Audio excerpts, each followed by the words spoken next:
Hello, my friends. In this new Patreon tutorial, we are going to cover a breakdown of this scene that I did. I think it was 2 years ago. Uh, a lot of people love this image, and I've gotten a lot of requests for time to break it down. So, yeah, I mean, we have a lot of different images here, but I think this one is the most interesting one. I have to say that all of them are really, really simple. This project was mainly focused on the product.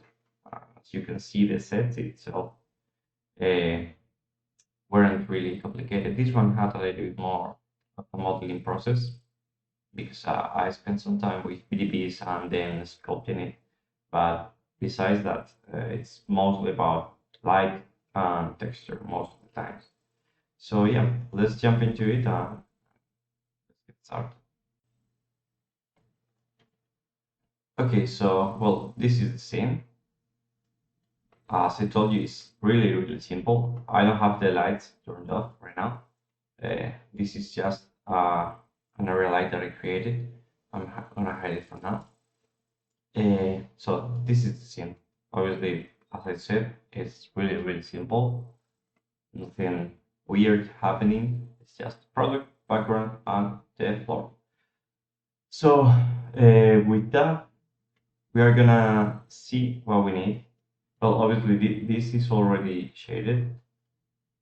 We have some materials here. So this is the main material for the bottle. And the only thing that I did is I created this pattern in Photoshop. I just duplicated some lines. I think it was in Illustrator, and then I delete them because if I remember correctly, the texture that was coming with the model itself was a little bit shitty. So I had to recreate it myself. This works quite well because it gives us a nice bump. As you can see, I have a couple of versions with more, a little bit less fade. So it doesn't cover that much of the of this part of the bottle. But as I said, this is basically a bump plugged into the coating and the diffuse. So we will go in deep with that a little bit later. I have a lot of selections because everything was in the same shape, the same mesh. Sorry.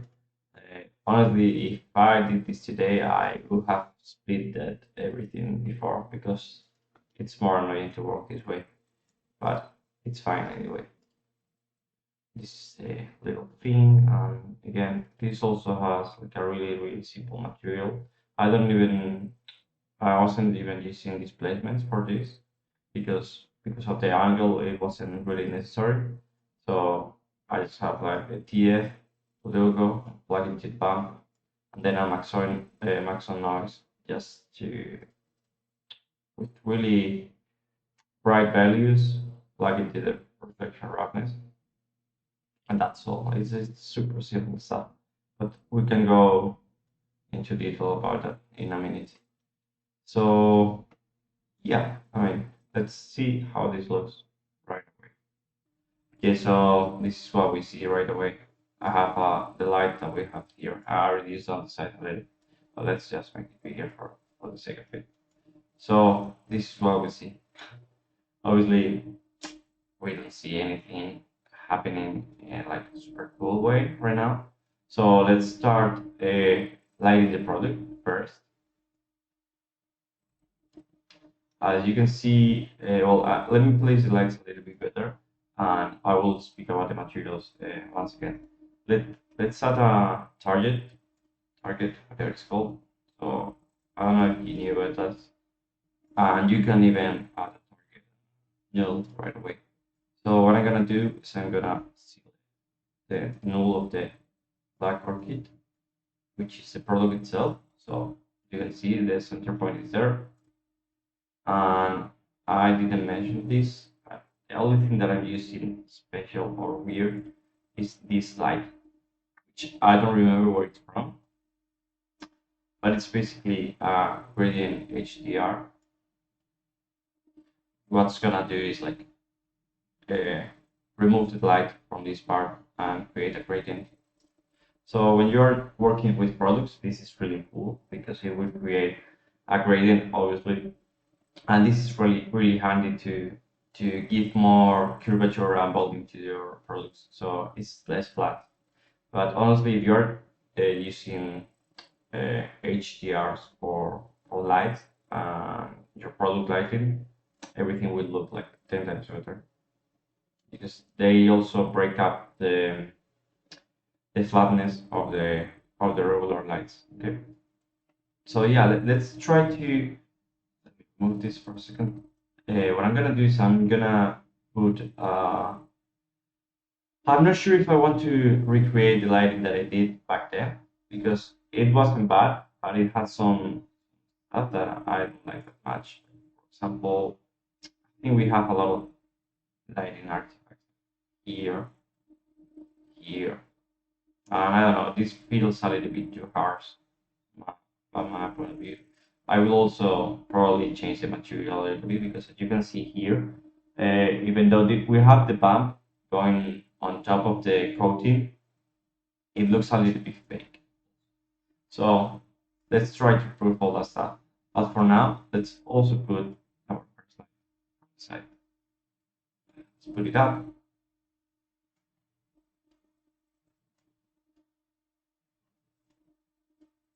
And let's start rotating it so we get to use the gradient itself. You see before it was getting the light was affecting all this part of the product, and if you rotate it, we are starting to direct the light a little bit more, which is really nice.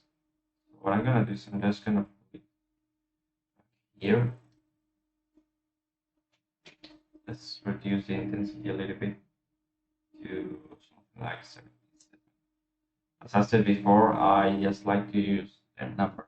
It's not because of any other reason.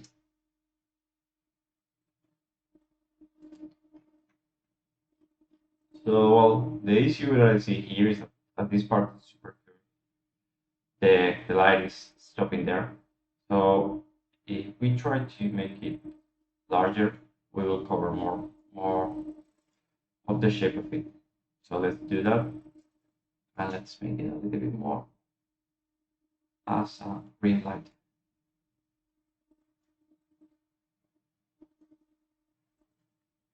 Well, that will do for now. Let's duplicate the light. Let's name this green. Oops, green. Right, and let's do the opposite on the other side. In this case, I don't want the light to affect anything but the product. So I'm gonna go to project include and select the black. Then escape. Why? Because I want to keep the background dark, so it's more contrasted and impactful. Let's try to. Yeah, that's cool.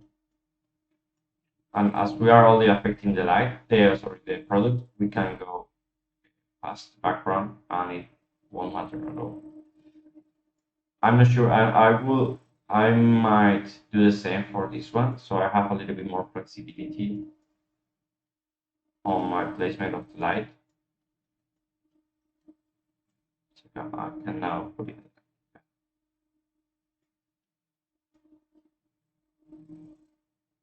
I think this is still too much. Let's put 22. Okay, yeah, that's cool. What I'm gonna do now is I'm gonna create another light. I have a shortcut for it. You see it appear magically is because of that. And in this case, we are gonna do the opposite. We are gonna put it so it doesn't include the background.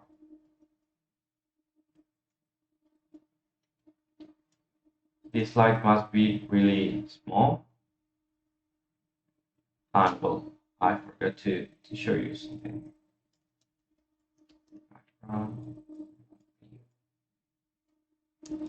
left.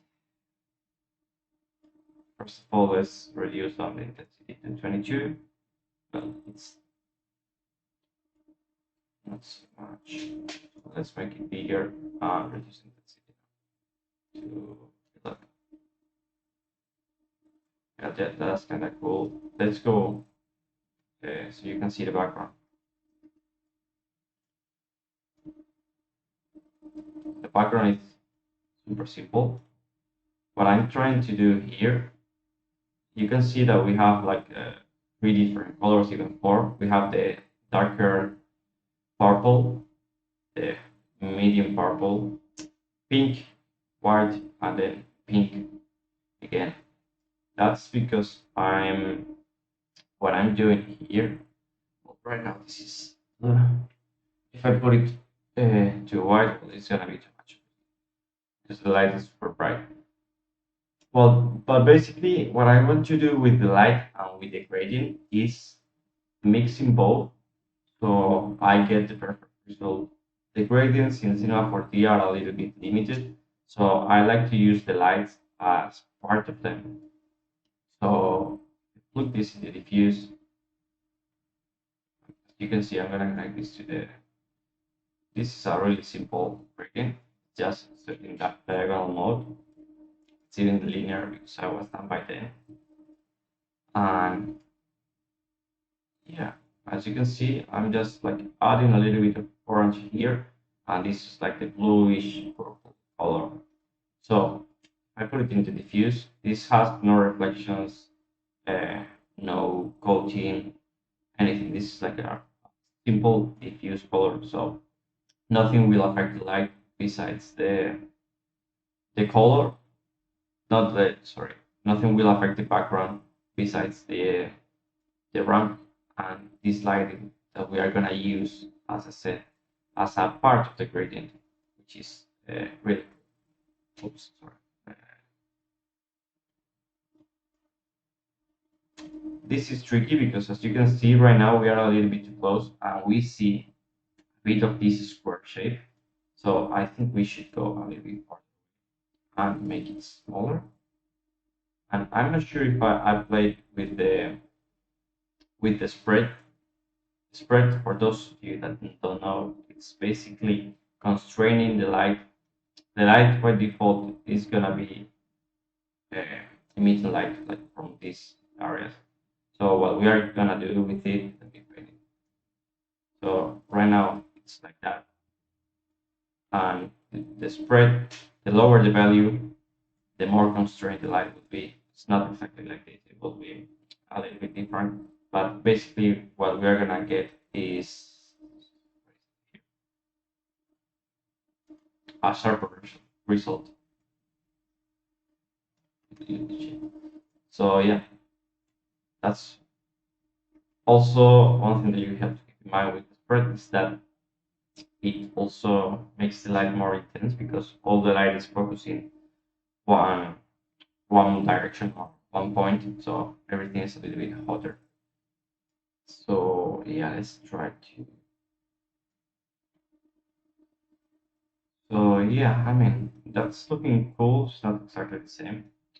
I think I'm gonna try to give a little bit more directionality, so the gradient looks a little bit different. As you can see, if I move it slightly, it changes quite a bit. So let's try to do this like this, and put it up a little bit. It's not bad. Super dark. Anyway, let me check. It wasn't dark. Not really. Well, just keep in mind that this image is has post production on it, so it's complete in Photoshop, which I'm not gonna do, but we are gonna apply PostFx in Cinema 4D and proceed. But it's cool because we have like this kind of vignette effect. I want to. Uh, 'Cause I usually don't like to make images that are full black, so maybe we can add an HDRI to. So for now, what we're gonna do is let's create like the formula vector that I created here. This is a cylinder, just because I don't know I felt like doing. So I think at some point it was more visible, but in any case, you can use a plane or whatever. So what I did here is I created a formula effector, which was like the useful thing, creating this wave effect. Super clean, simple, and what I did is just I created a spherical field that constrains the effect just to, which is also really cool. So let's try to brighten up these parts a little bit. So I'm gonna create an HDRI. By default it's white, so you can see it's already doing something. What we can do is I'm gonna just include it to the background. And as you can see, it's affecting both things because what we are seeing here is the reflection of the background, which is it's really cool. So let's put this in minus 0.5. Yeah, let's this is not so dark anymore. Let me rename this. And let's keep working on the lighting. I'm gonna duplicate the first one that we have. Again, this is all the affected the product. I'm gonna call this key. This one is really important because it needs to highlight the label.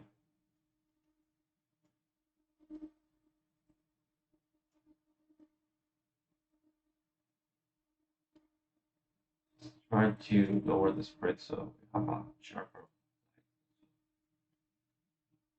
Make it smaller. If you can see anything that I'm doing.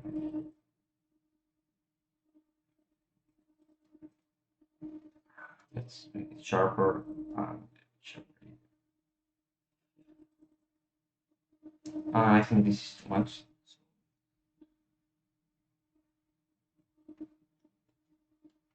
I think also what's happening here is that the other ones are a little bit distracting. So let's lower the rim light a little bit and try to put this a little bit back.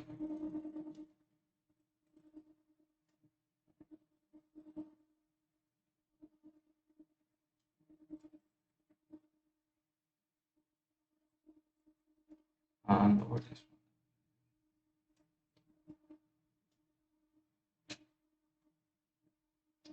So yeah, this is starting to look great. We are missing some light here and some light here. Mainly, let's go through the materials a little bit because I think they can be improved a little bit. So first of all, let's grab the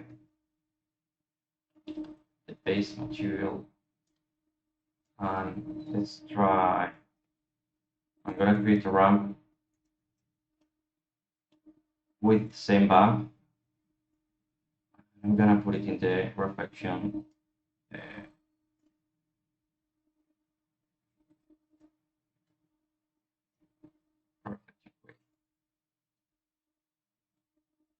So as you can see, what's happening now is that the reflections are not affecting like, the whole thing. They are more constrained to the lines. So maybe this is too much. I want to make it a little bit more even.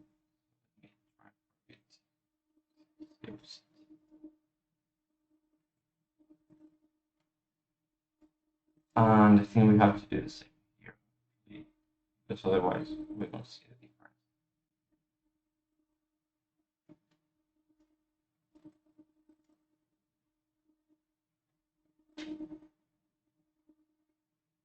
So as you can see, I have like control. This is like no reflection of the on the inner parts of the lines.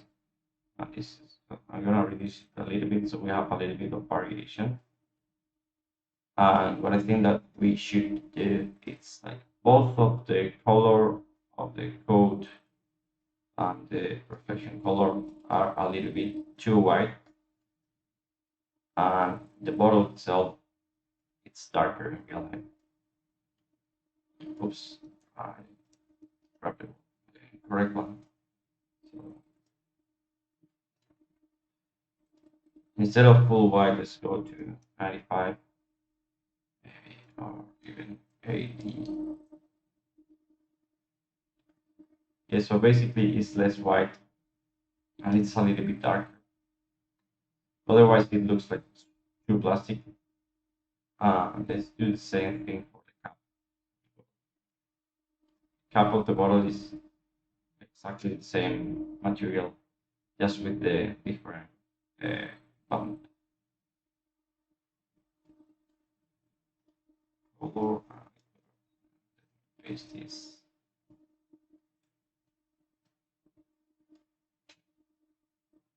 Okay, yeah, so this is looking way better now. Let's check the logo, which is this one that we're seeing here. This noise that I have here to break up the roughness a little bit is not working properly. Like not properly, it's just not looking great. And this should be a little bit more saturated. Because right now it's like super muted. So let's try to make it a little bit more vibrant and rich overall.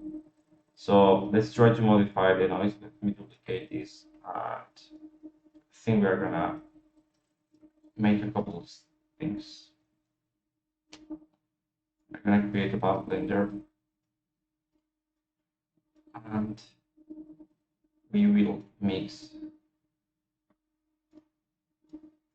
these two bumps.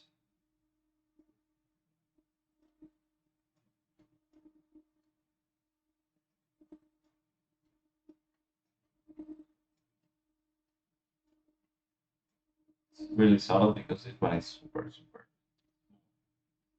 I'm gonna bump it up, yes, so we can see a little bit of the effect. But I don't like the way with turbulence in this case because it has a lot of detail, and I want something that's a little bit more like this kind of. So let's make it bigger. But what I want with this is just to break up a little bit the, the roughness. And I'm gonna create another one.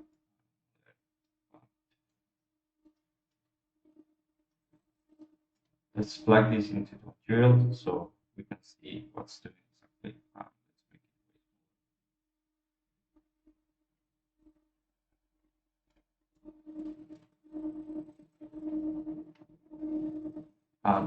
it. This one's gonna go to the bump input. Well, I forgot to do something actually. These two bumps are not being mixed right now because we haven't touched anything here. What I'm gonna do is I'm gonna put the additive mode and I'm just gonna plug this up so we can see a little bit of that bump on this. See, and I'm gonna do the same with the second one, which obviously is too much, but I'm gonna control it myself. So right now the noise is not so contrasted because the hues are really similar. So you can lower the intensity of the noise just by making these two even closer. So this is 60, this is 55. Let's do 58. That's cool.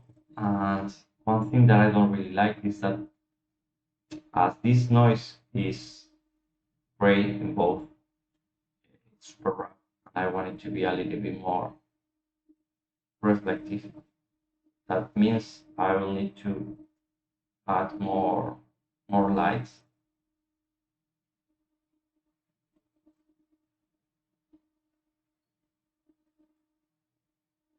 But yeah, let's try to avoid this.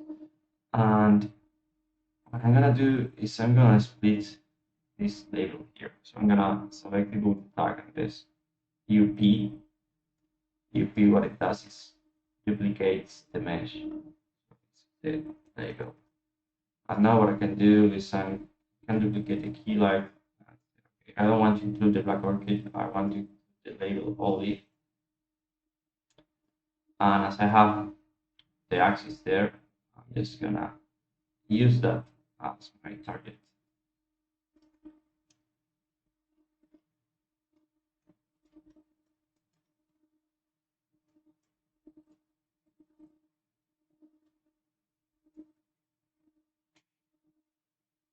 This is obviously it's super hot. Let's reduce it down until we get something we like.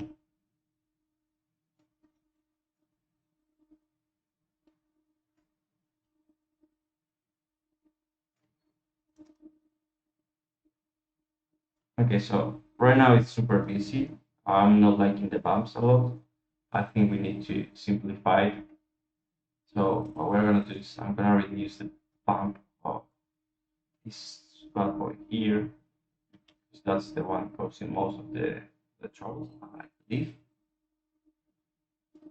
Or is it this one? Let me check. Yeah, it's a mix of both.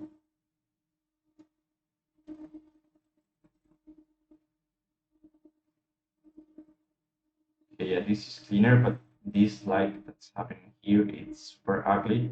So good thing is that we have the objects separated now. So we are gonna grab the key and we are gonna include, instead of the whole node, we are just gonna include the here, here, here, not this one. So the label, it's separated. Let's just like the label white. So it's gonna be easier, and that's definitely something that you should do in order to get like the best lighting effects. Don't be worried about having to duplicate your lights and just make them affect a tiny bit of your product, because that's how it's done in real life. So yeah, just go for it, because that's how it's done. That's one of the cool things about Redshift, is that light linking. It's really nice, and it's really easy to link and link lights. So yeah, I think that's looking really nice. This one is a little bit too hot still. That's looking great. I think these ones are a little bit dull right now. They could be a little bit better, but let's focus on this little guy here. Uh, we will get into finalizing everything. So this dude is already split. So thanks to allow run fast. This label, and let's go this bad boy.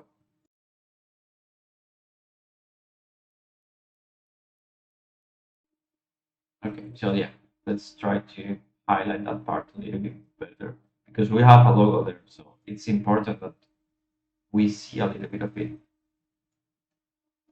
Otherwise, obviously, the client will be mad. Gonna pump it out a little bit in the intensity, because I've made it super small. What I'm doing here is I'm reducing it down so I can get the gradient texture that we have affecting from this side to that side.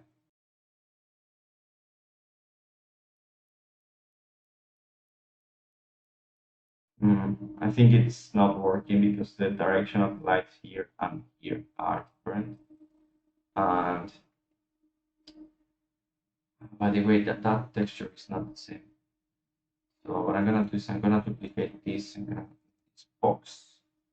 I'm gonna steal this bad boy here and apply it here.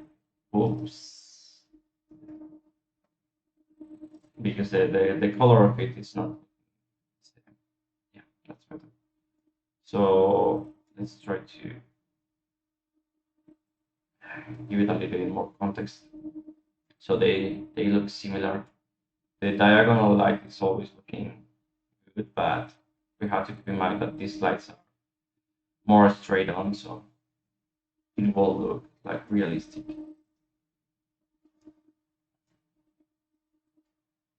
Duplicate it so we have same thing, two of them. And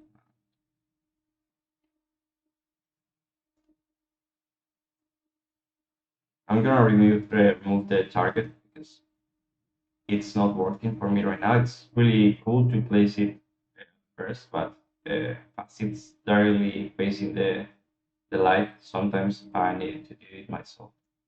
So it's a bit more straight on.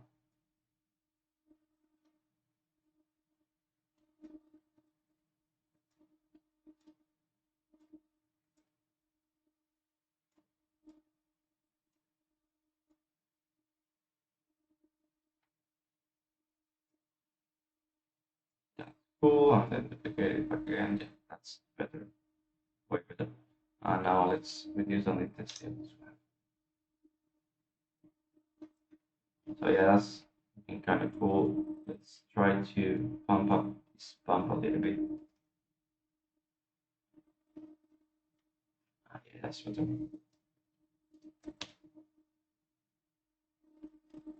Okay, cool stuff, cool stuff. We are getting close to the end, at least for now. I just wanted to make like a quick breakdown of these slides. Let's organize this a little bit better. So let's go one by one because I'm not happy interacting with this. So let me remove the label lights. And let's see what's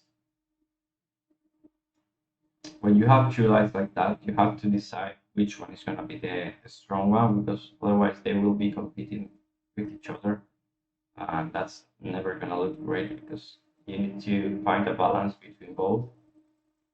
So actually, let's try to put this one as the high one and reduce this one a little bit more.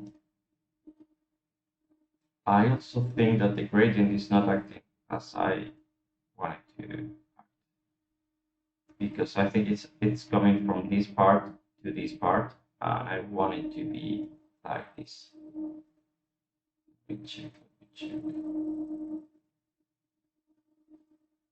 Now, right now it's going from up to down. You can see because of the brightness. Let's do the same thing. Let's remove the target. This surface is it's a little bit trickier to light, but also will get some cool reflections once it's properly lit. As you can see, if I rotate it slightly, it won't hit ever again because we need to get straight onto this part. For example, that's the one that I want to hit.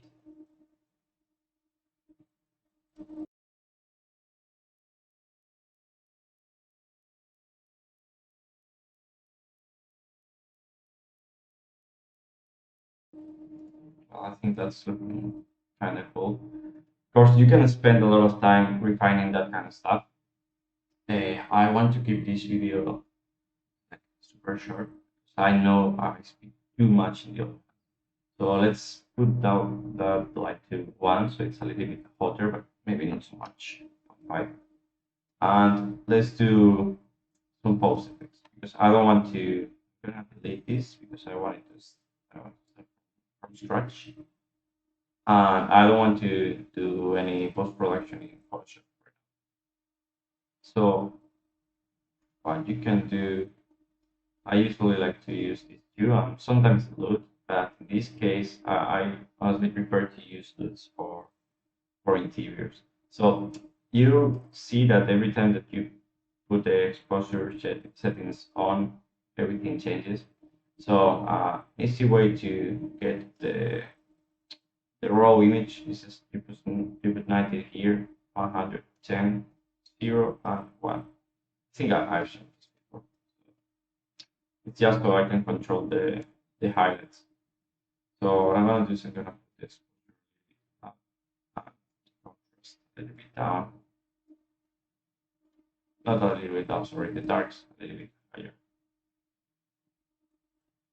And now we can start playing around. So as you can see, we are getting a little bit farther. So I can control here and put a little more saturation. This is too much, I believe.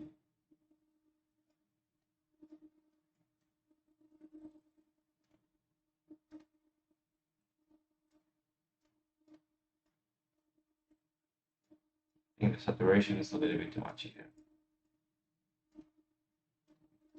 So yeah, this is just a cool way of adjusting your images a little bit. So for example, if you want to go for another kind of hue, you can always tweak the white point, which is basically uh, the color balance. So obviously, if you go too high, everything will start to look like shit. But for example, if you want to add a little bit more warmth to the image without having to go to change all the lights and all the materials, you can just add it here, which is cool when the client says, say, can it be a little bit more warm? But in this case, the colors are pretty spot on, so I'm not gonna worry about that. The label, they're not perfect. I must say. I'm not really happy with them.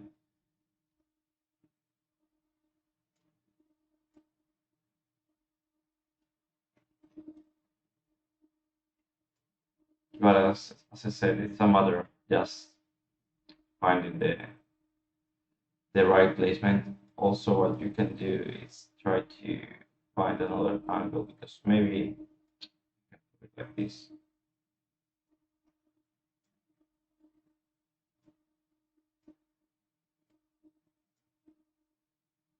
It's tricky because of the curvature of the bottle.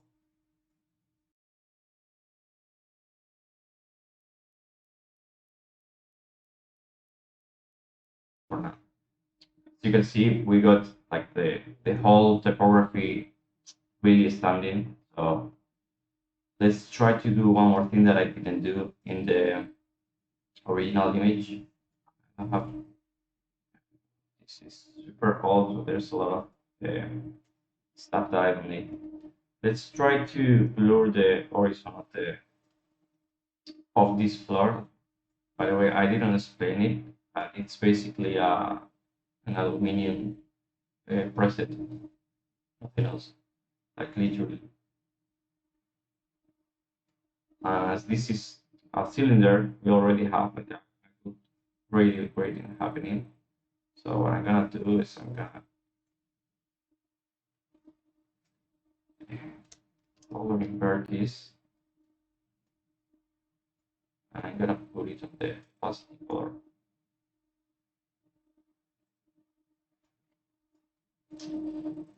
Since that we are also getting, we are also making this part disappear, so we will do that in a second.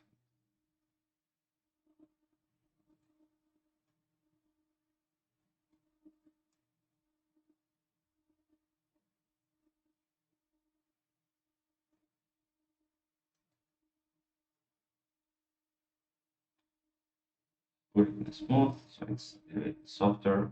Let's see how it goes. Okay, it's too much.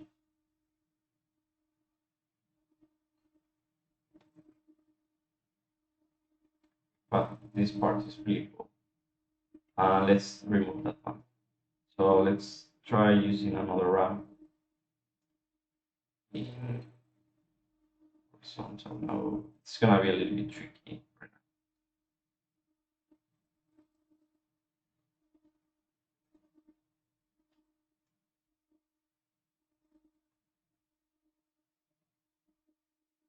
Okay, this might do it. Let's create a color mix. Mix this one. Okay, we need to make that white. So let's use this as a mix and let's see how it should be the opposite, I guess.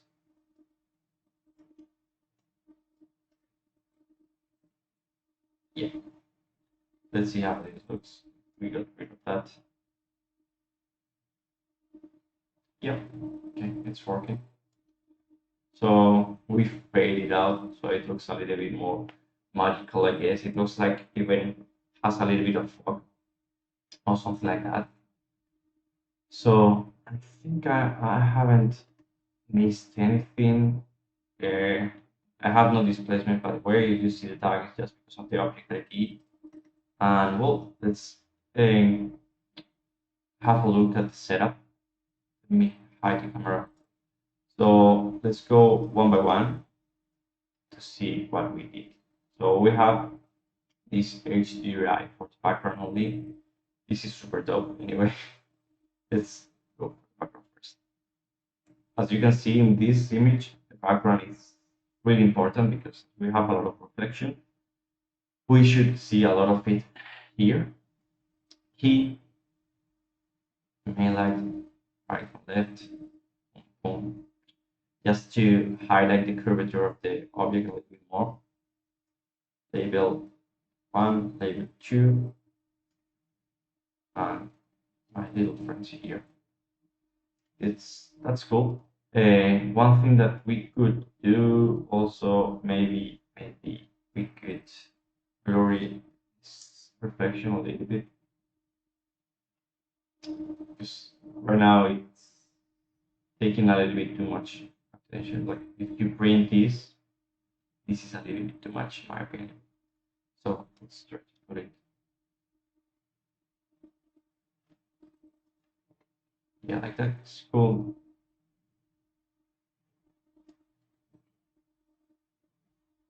So yeah, I think it's a really nice result. Maybe it's a little bit too congested right now. I don't know. As I always say, I always like to spend a little bit more time tweaking everything, but I think it turned it out nicely. I forgot to mention about the camera though. The camera is just 100 millimeters, 120 millimeters, so it's super flat, and we get like a good taste of how the actual size of the bottle is, and it's not distorted. Everything is really straight on. Well, the usual thing about cameras that I'm sure you guys already know. So yeah, I think that's it for today's tutorial, this month's tutorial. I hope you guys liked it, and see you guys in the next video. Bye bye.